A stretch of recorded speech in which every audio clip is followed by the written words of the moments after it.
Ayun, magandang araw pong muli sa inyong lahat. Ngayon po ay pupunta kami ng Paris para po umattend ng CFC conference at ito na rin po ang bakasyon namin. Kasama ko po dito si Roy Ben, si Mami at si Papa at saka po si Mrs. Sina Mami po at Roy Ben ang magkakatabi sa upuan at kaming dalawa lang po ni Mrs. dito sa kabila. Tatluhan lang po yung upuan at ako po ay napakaswerte sapagkat wala po kaming naging katabi ni Mrs.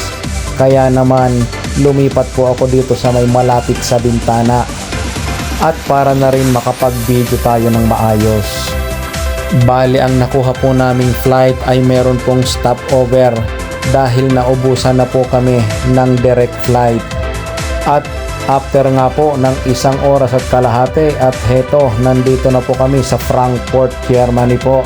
Hindi ko na po na-video ang pagbaba namin sa eroplano sapagkat kami po ay nagmamadali dahil na-delay ng kaunti ang una naming eroplano.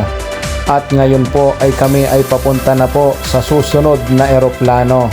Ito na po yung from Frankfurt to Paris na po.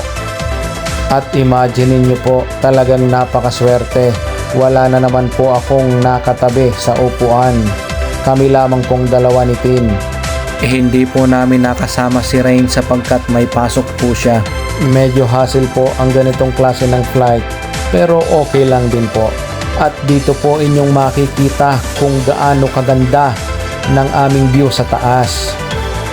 At maya-maya nga pong kaunti ay amin na rin pong pinalipat si Roy Ben dito po sa aming tabihan. At ini-order na rin po namin ng tinapay sapagkat inabot na ng gutom. At sa isang sandali ay heto, nakalapag na rin po kami dito na po sa Paris. Medyo nararamdaman na rin po namin ang pagod at puyat sa mga oras na ito dahil 3:00 pa po ng madaling araw kami gumising.